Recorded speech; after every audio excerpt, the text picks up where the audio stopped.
നമസ്കാരം. മുഖ്യമന്ത്രിയുടെ chief principal secretary doctor K M. എബ്രഹാമിന് ക്യാബിനറ്റ് പദവി നൽകാനുള്ള മന്ത്രിസഭാ യോഗവും ഖജനാവിന് ചെലവ് കൂട്ടും. മുഖ്യമന്ത്രിയുടെ പേഴ്സണൽ സ്റ്റാഫിലുള്ള ഒരാൾക്ക് ക്യാബിനറ്റ് പദവി നൽകുന്നത് ആദ്യമായാണ്. ഇതോടെ കെ.എം. എബ്രഹാം ചീഫ് സെക്രട്ടറിക്ക് മുകളിലെത്തും. നിലവിൽ മന്ത്രിമാർക്ക് പുറമെ സർക്കാർ chief whip doctor N Jayaraj, സംസ്ഥാന സർക്കാരിന്റെ ഡൽഹിയിലെ പ്രത്യേക പ്രതിനിധി കെ.വി. തോമസ് എന്നിവർക്കും ക്യാബിനറ്റ് പദവിയുണ്ട്. അതായത് മന്ത്രിസഭയ്ക്ക് പുറത്ത് ക്യാബിനറ്റ് റാങ്കുള്ള മൂന്നാമനാണ് കെ.എം. എബ്രഹാം. മന്ത്രിമാർക്ക് തുല്യമായ പദവിയിലെത്തുന്നതോടെ അദ്ദേഹത്തിന് ആവശ്യമെങ്കിൽ പേഴ്സണൽ സ്റ്റാഫിനെ നിയമിക്കാം. യാത്രാപടി, താമസം, സുരക്ഷ എന്നിവയിലും മാറ്റമുണ്ടാകും. ഇതെല്ലാം ഖജനാവിന് ബാധ്യത കൂട്ടും. ചീഫ് പ്രിൻസിപ്പൽ സെക്രട്ടറി എന്ന നിലയിൽ എബ്രഹാം നൽകിയ സ്തുത്യർഹ സേവനം കണക്കിലെടുത്താണ് പദവിയെന്ന് മുഖ്യമന്ത്രി പിണറായി വിജയൻ മന്ത്രിസഭാ യോഗത്തിൽ പറഞ്ഞു. ചർച്ചകളിലേക്ക് കടക്കാതെ തന്നെ മുഖ്യമന്ത്രിയുടെ നിർദ്ദേശം മന്ത്രിസഭ അംഗീകരിച്ചു. കേരളത്തിലെ 2 മുൻ ചീഫ് സെക്രട്ടറിമാർ പുനർനിയമനത്തിലൂടെ പെൻഷൻ അടക്കം വാങ്ങുന്നത് മാസം 5 ലക്ഷത്തോളം രൂപയും എന്നതാണ് വസ്തുത. അതിലൊരാളാണ് കെ.എം. എബ്രഹാം.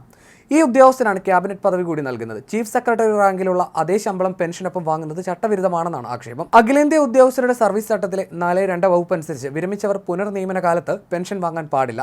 സൈനികർക്ക് മാത്രമേ ഇളവുള്ളൂ. കേന്ദ്ര ചട്ടം മറികടക്കാൻ സംസ്ഥാന സർവീസ് ചട്ടമായ KSRൽ സർക്കാർ ഇളവ് നൽകിയിരുന്നു. വിരമിച്ച ഉദ്യോഗസ്ഥർക്ക് പുനർനിയമനം നൽകുമ്പോൾ പെൻഷൻ കഴിച്ചുള്ള തുകയെ നൽകാറുള്ളൂ.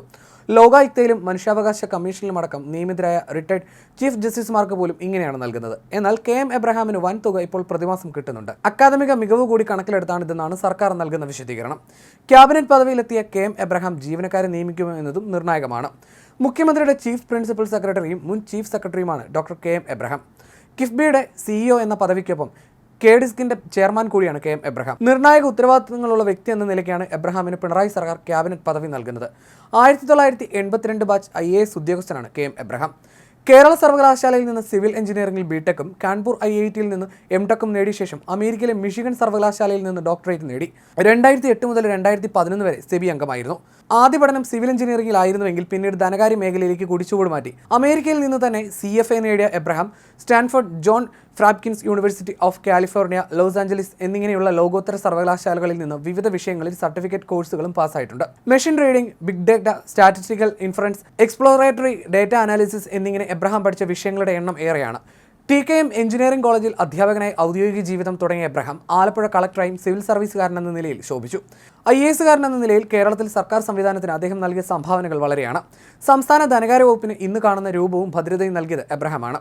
ട്രഷറി ഇടപാടുകൾ മുഴുവൻ കമ്പ്യൂട്ടറൈസ് ചെയ്തെന്നും സർക്കാർ ജീവനക്കാരുടെ മുഴുവൻ വിവരങ്ങളും ശമ്പള വിതരണവും സ്ഥലമാറ്റവും എല്ലാം കമ്പ്യൂട്ടറിലാക്കിയതും എബ്രഹാമിന്റെ ഉത്സാഹത്തിലായിരുന്നു.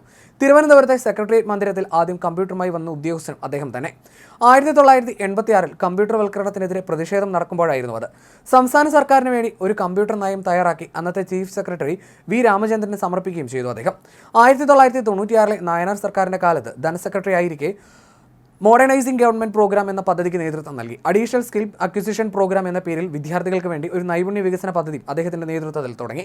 ലക്ഷക്കണക്കിന് കുട്ടികളാണ് ഇതിന്റെ ഗുണഭോക്താക്കളായി മാറിയത്. 1996 തന്നെയാണ് കേരളത്തിന് ആദ്യമായി വിദേശ ഫണ്ടിംഗ് ലഭിച്ചത്.